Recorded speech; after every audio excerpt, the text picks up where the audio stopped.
नमस्कार दोस्तों, आनंद study online channel में आप लोग का फिर से एक बार स्वागत है। तो एक न्यू वैकेंसी जो कि बिहार लेखापाल सह आईटी सहायक का होने वाला है, ये क्या है, कैसे आप इसको भर सकते हैं, क्या आपको इस वैकेंसी को भरना चाहिए, फॉर्म को भरना चाहिए या नहीं भरना चाहिए, ये सब चीज आपको हम बताने वाले हैं। आपके स्क्रीन पे दिख रहा होगा ये सब बात जो कि आप देख सकते हैं, अप्लाई डेट से लेकर के फॉर्म डिटेल से लेकर के आपको हम यहाँ पे क्या क्या दिया गया, कितना एज मिलेगा आपको, और उसके बाद आपको बताएंगे ये जो सीए इंटर है ये क्या होता है, ठीक है, आप क्या क्वालिफिकेशन आपको रखना चाहिए वो बताएंगे आपको। उसके बाद आपका जितना डिटेल है, मतलब कितना कितना वैकेंसी किस पोस्ट के लिए निकला, ये सब आपको समझाने वाले हैं। और आपको बताएंगे हम यहाँ पे कितना पैसा आपको मिलेगा, ये जो पैसा देख रहे हैं आप लोग, कितना पैसा मिलेगा और कितने दिन के लिए मिलेगा, कैसे कैसे इसका प्रोसेस होगा वो बताएंगे। उसके बाद हम देखेंगे कि यहाँ बिहार लेखापाल जॉब प्रोफाइल कैसा है, मतलब ये जॉब में आपको क्या काम करना पड़ेगा और इस जॉब के बारे में आप क्या जानते हैं, क्या सही है, आइए उसके बारे में हम लोग चर्चा करेंगे। तो सबसे पहले हम आपको बताना चाहते हैं, मैक्सिमम लोग इस वैकेंसी के लिए जानना चाहते हैं, मतलब डिटेल जानना चाह रहे हैं, लेकिन अच्छे से वो नहीं जान पाए हैं। उनका भरने का भी मन कर रहा है, नहीं भी भरने का मन कर रहा है, क्योंकि यहाँ पे 500 और 250 रुपया फॉर्म भरने के लिए लिया जा रहा है अदर कैटेगरी से, मतलब अलग अलग कैटेगरी से। तो सोच रहे हैं कि भरे कि नहीं भरे, फॉर्म मेरे लिए अच्छा है कि नहीं अच्छा है, वो सब चीज आपको हम बताएंगे। तो आप सब्सक्राइब लाइक शेयर तो कर ही दिए होंगे। चलिए फिर वीडियो में शुरू करते हैं और बताते हैं आपको क्या इसमें डिटेल दिया गया है, इस वैकेंसी को भरना चाहिए या नहीं भरना चाहिए। देखिए ध्यान से देखिए, आपके स्क्रीन पे दिख रहा होगा आनंद स्टडी ऑनलाइन की तरफ से आपको बताया जा रहा है, तो सब्सक्राइब लाइक और शेयर तो बनता है। बिहार लेखापाल न्यू वैकेंसी, ठीक है, बिहार में लेखापाल का अगर जॉब करना चाहते हैं तो न्यू वैकेंसी आ चुका है। इसका अप्लाई डेट आपके लिए 10 मई रखा गया, शुरुआत फिर से रिवाइज करके निकाला गया है। तो एप्लीकेशन स्टार्ट फिर से हुआ है 10 मई 2024 से और रहेगा कब तक, तो 9 जून 2024 तक, मतलब करीब करीब अभी से लेकर के भी 1 महीना आपके पास समय इस फॉर्म को भरने के लिए। अब कहां पे फॉर्म को भरेंगे, तो आप साइबर कैफे में भी भर सकते हैं, खुद से भी अप्लाई कर सकते हैं, मतलब खुद अगर आपको फॉर्म भरने आता है तो आप खुद से भी भर सकते हैं या साइबर कैफे में जाकर भर सकते हैं, कोई दिक्कत नहीं। लेकिन जानकारी पहले जानना जरूरी है कि क्या इस वैकेंसी संबंधित पूरा जानकारी है। लास्ट डेट है पेमेंट का 9 जून, मतलब 9 जून को आपको लास्ट पेमेंट भी कर देना है, नहीं तो अनसक्सेस हो जाइएगा, मतलब कि सबमिट आपको कर देना है, ठीक है। अब एग्जाम का डेट क्या होगा, एडमिट कार्ड का डेट क्या होगा, ये लास्ट में बात करते हैं आपको। बाकी अगर बात करें कितना रुपया लग रहा है, मतलब एप्लीकेशन फी क्या होने वाला है, एप्लीकेशन फी कहने का मतलब फॉर्म जो भरिएगा उसमें कितना पैसा लगेगा आपका, तो पैसा लगेगा 500 रुपया। किसको, तो जो भी जनरल के कैंडिडेट हैं, जो भी ईडब्ल्यूएस हैं, बीसी है, ईबीसी मतलब ओबीसी के कैटेगरी है उसको भी, और अदर स्टेट के जो भी लोग हैं उसको 500 रुपया लगने वाला है इस फॉर्म को भरने के लिए, ठीक है। अब सिलेक्शन प्रोसेस क्या होगा वो सब हम बात करते हैं, लेकिन इस फॉर्म को भरने के लिए आपको 500 रुपया पहले देना पड़ेगा। अगर आप SC ST और PH कैंडिडेट है तो आपको 250 रुपया लग रहा है, मतलब 250 रुपया का छूट मिला है। अदर स्टेट के हैं तो जनरल के रूप में काउंट किए जाएंगे तो आपको भी 500 रुपया लग जाएगा। और फीमेल का कोई भी कैटेगरी आपका है, जनरल है, EWS है, SC ST है, PH है, कोई भी है, तो 250 रुपया आप लोग को लग रहा है, जितने भी फीमेल हैं, ठीक है, सबके लिए। और ये जो पेमेंट होगा आपका ये ऑनलाइन होने वाला है, ठीक है, ऑनलाइन पेमेंट करिएगा तो ये ठीक रहेगा। ये जानकारी आपको समझ में आ गया, कब से भरा रहा है, कितना पैसा लगेगा। अब आइए आगे बढ़ते हैं हम कि कौन कौन इसको अप्लाई कर सकता है। तो ऑल इंडिया के कैंडिडेट, देखिए क्या लिखा, who can apply, all India candidate, आप कहीं से भी आप इसको अप्लाई कर सकते हैं, लेकिन अदर स्टेट के अगर आप होंगे, अगर आपके पास आवासीय नहीं होगा तो आपको 500 रुपया लगेगा भरने में, जनरल के रूप में आप काउंट किए जाएंगे, ठीक है। तो ये चीज आप ध्यान रखिएगा। आगे अगर हम बात करते हैं यहाँ पे, तो नेम ऑफ द पोस्ट क्या है, तो ये है आपका बिहार लेखापाल आईटी सहायक। अब इसका काम क्या होता है वो भी आगे जानेंगे। नंबर ऑफ वैकेंसी कितना है, 6570 वैकेंसी निकाला गया, कितना, 6570 वैकेंसी आपके लिए निकाला गया है। जो कि आप देखेंगे क्वालिफिकेशन इसमें क्या मांगा है, तो बीकॉम होना चाहिए, एमकॉम होना चाहिए और इंटर सीए, मतलब सीए इंटर होना चाहिए। अब सीए इंटर बहुत लोग नहीं जानते हैं क्या होता है, अब हम भी जब गूगल से पूछे तो देखिए क्या बताया। तो इसमें क्या है, बीकॉम और एमकॉम, देखिएगा बहुत सारे लोग बीएससी के होते हैं, बहुत सारे लोग बीए के होते हैं, तो वो नहीं, बीकॉम और एमकॉम सीए इंटर के होंगे तब भर सकते हैं। और नोट में कहा गया है कि preference will given CA inter past candidate, मतलब जो सीए इंटर पास किए हैं उनके लिए प्रेफरेंस भी ज्यादा दिया जाएगा, उनको जल्दी सेलेक्ट किया जाएगा, ठीक है। तो जितने भी लोग कर लिए नीचे कमेंट करेंगे कि हाँ मेरे पास है, तो और भी डिटेल से आपको हम बताएंगे, ठीक है, नीचे आप कमेंट कर दीजिएगा। आगे अगर हम बढ़ते हैं, इसका सैलरी कितना होगा। अच्छा देखिए, सीए इंटर के बारे में बताते हैं कि सीए इंटर क्या है। देखिए यहाँ पे साफ लिखा गया है कि सीए इंटर क्या, ध्यान दीजिएगा, सीए इंटरमीडिएट भारत में चार्टर्ड अकाउंटेंसी पाठ्यक्रम के दूसरे स्तर की परीक्षा है, पहले स्तर की नहीं, दूसरे स्तर की परीक्षा है।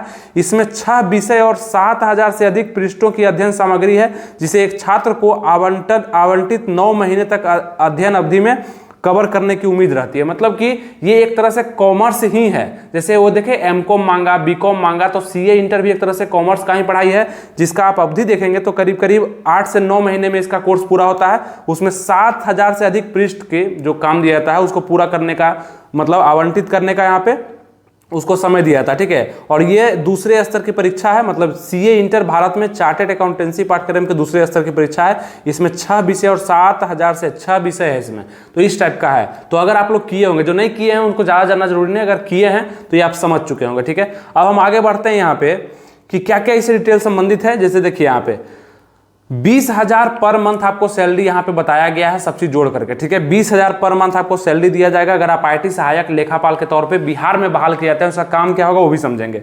मोड ऑफ एप्लीकेशन ऑनलाइन होगा, मतलब एप्लीकेशन आप फॉर्म जो भरेंगे वो ऑनलाइन आपको भरना होगा। और देखेंगे मोड ऑफ सिलेक्शन क्या है, तो सीबीटी आप लोग का एग्जाम लिया जाएगा, लेकिन एग्जाम का सिलेबस ये नहीं बताया है। लेकिन अगर आपको हम बताना चाहें कि सिलेबस क्या होगा, चूंकि इसका क्वालिफिकेशन से ही समझ में आ रहा है कि ये बीकॉम मांग रहा है, एमकॉम मांग रहा है और इंटर में भी ये कहीं ना कहीं कॉमर्स का पढ़ाई मांग रहा है, तो ये कॉमर्स से संबंधित ही क्वेश्चन को पूछेगा, है ना। कुछ आपको टैली वगैरह करने के लिए उससे क्वेश्चन, या आपको हो सकता है कि मैथ में ही कुछ ऐसे चैप्टर जो कि कॉमर्स से संबंधित होंगे वहां से क्वेश्चन आपको आने वाला होगा। उसके बाद बात करें यहाँ पे जीके जीएस तो रहेगा ही, जीके और जीएस तो इसमें नेसेसरी रहेगा, साइड से रहे चाहे कम नंबर का रहे लेकिन जरूर रहेगा।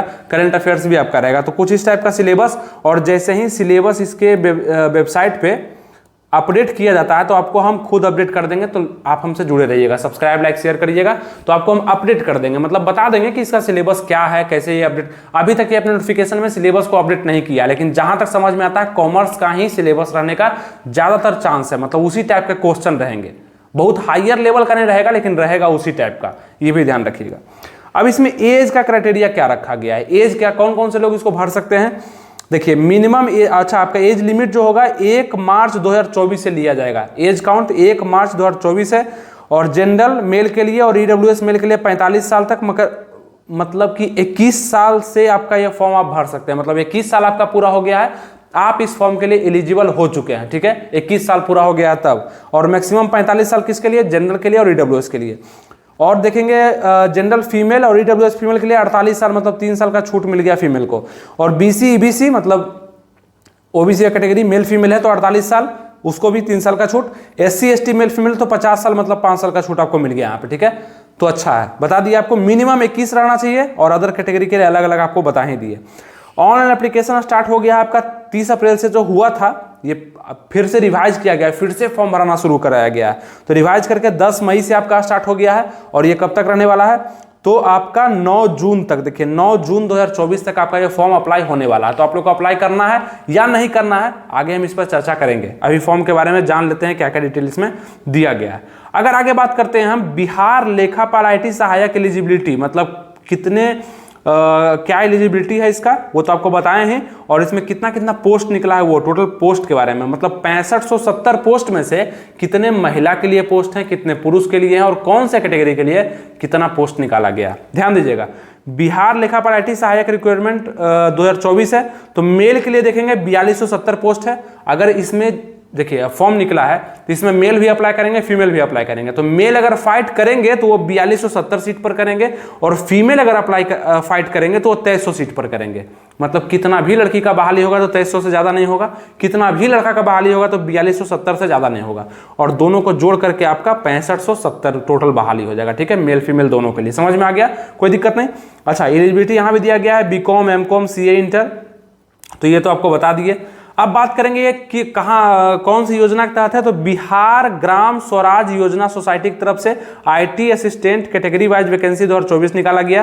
तो ये आपको बता दिए, जैसे कि BGSYS इसके तरफ से वैकेंसी, इसी योजना की तरफ से, सोसाइटी की तरफ से आईटी असिस्टेंट यानी लेखापाल इसको हम कह सकते हैं।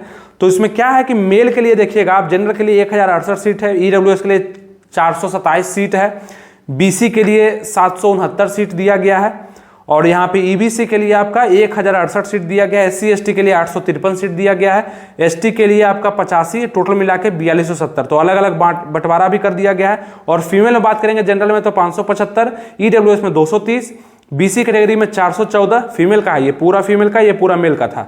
575 ईबीसी का, 460 आपका एससी एसटी का और 46 किसका है, एसटी का, टोटल मिला के 2300। तो सीट भी आपको बता दिए कितना किस में है, कैसे कैसे आपको अप्लाई करना, सब चीज़ आपको बता दिए।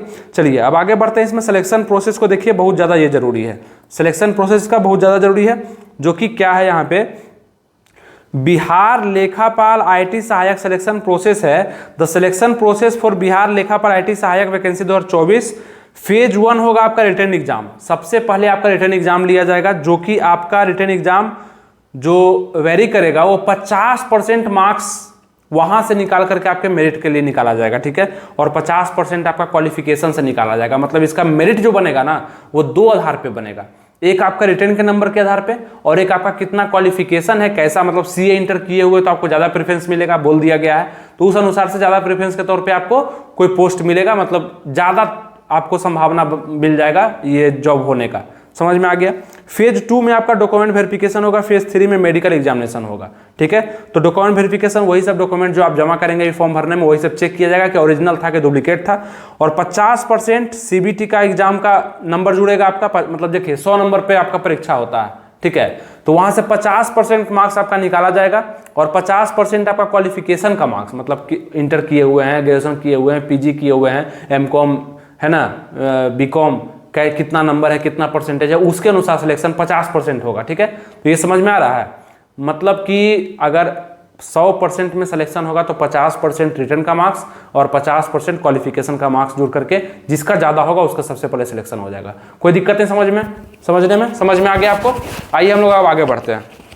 आगे अगर बढ़ते हैं तो आगे क्या है देखिएगा, यहाँ पे कितना सैलरी इसको मिलने वाला है, मतलब आपका जो ये पैसा मिलेगा आपको यहाँ पे कितना सैलरी मिलेगा, तो आपको बताया कि 20,000 रुपया लगभग मिलेगा और हर साल ये बढ़ते जाएगा, लगभग 3 साल तक का संविदा पे ये जॉब है, आपको पता होना चाहिए संविदा पे ये जॉब है कॉन्ट्रैक्टर पर। तो ये चीज होगा कि संविदा के लिए क्या होता है ना कि बहुत सारे लोग ये सोचते हैं कि फॉर्म को भरें नहीं भरें, अच्छा होगा मेरे लिए बुरा होगा। देखिए मैक्सिमम लोग हम अभी जानते हैं कि इस फॉर्म को नहीं भरने वाले हैं। क्यों? क्योंकि एक तो 500 रुपया 250 रुपया ले रहा है और उसके बाद इसमें जॉब गारंटी नहीं है, मतलब परमानेंट नहीं है। 3 साल पे कब ये हटा देगा, इसे हटाता तो नहीं है, मतलब इसका अगर हम देखते हैं तो जल्दी ये हटाता नहीं है, लेकिन इसका कोई ठिकाना नहीं है कि कब ये हटा दे, ठीक है। तो ये चीज भी आपको साथ देखना पड़ता है ना कि अब अगर हम मेहनत कर रहे हैं, अगर हम चाहते हैं कि इस जॉब को लेना, तो ऐसा जॉब ले जहां पे हमको परमानेंट, मतलब कम से कम भरोसा हो कि वहां पे रखा जाएगा हमको। अब ऐसा नहीं कि मतलब 2 दिन में हटा देगा, 10 दिन में हटा देगा, 1 महीना में हटा देगा, तो फिर क्या करेंगे हम उस जॉब को लेकर के, ये भी बहुत सारे लोग सोचते हैं। तो संविदा पे है तो आप लोग को सोच करके जाना है अगर फॉर्म भरना है। और बहुत इसमें एक धांधली होता है जो बताते हैं, अपने आदमी लोग को ज्यादा रख दिया जाता है। हम ये देखे हैं कि मतलब सब कुछ ठीक है, फॉर्म बहुत सारा, ये तो पैसा लेने का ही धंधा बना लिया है ना। 1 महीना ये फॉर्म भरवाया, इसको दिखा कि पैसा अभी आया नहीं है पूरा, तो फिर 1 महीना और डेट बढ़ा दिया कि फॉर्म बढ़ा देते हैं और पैसा मेरे को आ जाएगा। अब जितने लोग भरिएगा 500 रुपया 250 रुपया दीजिएगा, जितना पैसा जाएगा उसी पर आपको सैलरी दे देगा वो 20,000 का, और 3 साल के अंदर में कभी भी हटा देगा। तो ऐसा जॉब को हम तो कम से कम बेहतर नहीं मानते हैं और हम सलाह नहीं देते हैं कि इसका आप मजबूरी है आपको तो कर सकते हैं, कोई दिक्कत नहीं है, लेकिन हम सलाह नहीं देते हैं कि इसमें आप पूरे मन से लगिए और इसी पर आप पूरा न्यौछावर हो जाइए, आप समझिए कि हम जॉब ले लिए, बहुत बड़ा काम कर दिए। तो ऐसा कुछ नहीं है जॉब में, ठीक है, संविदा के आधार पर है। तो यही है धंधा, आपको समझ में भी आता होगा। और हर चीज़ अब स्पष्ट हम आपको बताते हैं जो आपके लिए जरूरी होता है। सबसे पहले हम सूचना दे दिए, जिसको सूचना चाहिए था वो सूचना समझ लेगा, और अभी हम बता दिए इसका रियलिटी जो आप लोग को समझ में भी आ चुका होगा, ठीक है। बाकी आप खुद भी समझदार हैं, आप नीचे कमेंट करिए हम सही बता रहे हैं या गलत बता रहे हैं, ठीक है। जो वैकेंसी भरने लायक होता है उसको हम जरूर बताते हैं कि उसको भरिए, आपके लिए फायदेमंद है, एक तो सरकारी भी नहीं है ये। उसके बाद बात करते हैं इसमें काम कैसा मिलेगा। देखिए बिहार लेखापाल सहायक जॉब में जॉब प्रोफाइल क्या होगा, तो एक तरह से पंचायती राज, पंचायत में या ब्लॉक स्तर पे आपको काम देखने के लिए मिलेगा इसमें, ठीक है, ग्रामीण स्तर पे। तो पंचायत के वार्षिक बजट का प्रबंधन एवं तैयारी करना आपका काम हो सकता है। वित्तीय मतलब साल का लेन देन जैसे रसीद वेतन आदि का रिकॉर्ड बनाए रखना, इसके साथ उन्हीं रिकॉर्ड की सटीकता की जांच करना और नियम का पालन करना सुनिश्चित करना, और इसी को अपने ऊपर के अधिकारी को पूरा डाटा को सौंपना, ये सब आपका काम हो सकता है। विसंगति को पहचान करने और वित्तीय नीति का पालन सुनिश्चित करने के लिए वित्तीय रिकॉर्ड को लेन देन ऑडिट करना, मतलब कि जो साल भर का लेन देन हुआ है पंचायत में ब्लॉक स्तर पे वो सबको ऑडिट करना, सही है गलत है, वो पूरा सूचना को अपने से ऊपर के अधिकारी को पहुंचाना और अपना वहां पे सहमति देना, ये आपका बिहार लेखापाल का काम होगा। वित्तीय स्थिति के बारे में जानकारी प्रदान करना कि मतलब अभी का वित्तीय स्थिति क्या है, कहाँ पे दिक्कत है, कितना फंड आना है, कितना जा रहा है, ये सब का जानकारी रखना। और पंचायत अधिकारी उच्च अधिकारियों को वित्तीय रिपोर्ट प्रस्तुत करते रहना। सूचित निर्णय लेने में पंचायत अधिकारी की वित्तीय सहायता और सलाह प्रदान करना, मतलब कोई भी निर्णय अगर आपके उच्च पदाधिकारी ले रहे हैं तो उसका सहायता प्रदान करना कि ये सही है गलत है, ब्लॉक स्तर पे निचले स्तर पे ये नहीं हो रहा है, ये काम हुआ है, ये काम नहीं हुआ है, इतना फंड आ चुका है, इतना फंड नहीं गया है, यहाँ पे गड़बड़ी है, वहां पे अच्छा है। तो ये सब तरह का काम आपको ब्लॉक और पंचायती राज के स्तर पे आपको देखने के लिए मिलेगा, ठीक है, ये सब काम मिलेगा। और एक संविदा पे सरकार और अन्य स्रोत से एकत्रित धन, मतलब सरकारी जो भी टैक्स वगैरह का धन होता है, चाहे कोई भी धन होता है, प्रबंधन करना, यह सुनिश्चित करना कि इसका सही तरीके से उपयोग किया जा रहा है कि नहीं, यही बिहार लेखापाल का काम होगा। तो काम भी आपको हम बता दिए, ठीक है। तो ये था आपका लेखापाल संबंधी जानकारी, जो कि आपको अच्छे समझ में आ गया होगा, कोई दिक्कत नहीं हुआ होगा। हर चीज आपको हम बताए, मतलब कि आपका डेट से लेकर के, आपका फॉर्म से लेकर के, आपका सिलेबस से लेकर के आपका ऑनलाइन एग्जाम, जो कि अभी तक डाटा हमको मिल पाया है उतना हम आपको बता दिए, ठीक है। उम्मीद करते हैं आपको सब कुछ अच्छे से समझ में आ चुका हो, कहीं भी कोई दिक्कत नहीं होगा। तो अगर आप लोग चाहते हैं कि जीके जीएस का अच्छा हम पढ़ाई कर ले, मतलब जीके जीएस पढ़ना चाहते हैं, देखिए इसके लिए नहीं हम बता रहे हैं, किसी वैकेंसी के लिए जीके जीएस अगर पढ़ना चाहते हैं तो 1800 से ज्यादा क्वेश्चन अभी तक दिया जा चुका है। मेरे टेलीग्राम से जुड़िए जाकर के, 35 रुपया, 49 रुपया, 149 रुपया का अलग अलग ड्यूरेशन का, मतलब 1 महीना, 3 महीना, साल भर का वहां पर ड्यूरेशन है। सबसे अच्छा क्वेश्चन आपको हम देंगे। आप नीचे डिस्क्रिप्शन में कमेंट बॉक्स में लिंक दिया गया है, जाकर के एक बार देखिए और वहां पे ज्वाइन होइए। मेरे द्वारा चलाया जा रहा है और वहां पे क्वेश्चन इतना अच्छा दिया जा रहा है, उतना अच्छा क्वेश्चन आप अपने से नहीं पढ़ सकते, आपको समझ में नहीं आएगा। प्रीवियस ईयर को मैच करके दिया जा रहा है बिहार के लिए, स्पेशल बिहार के ऑल एग्जाम के लिए।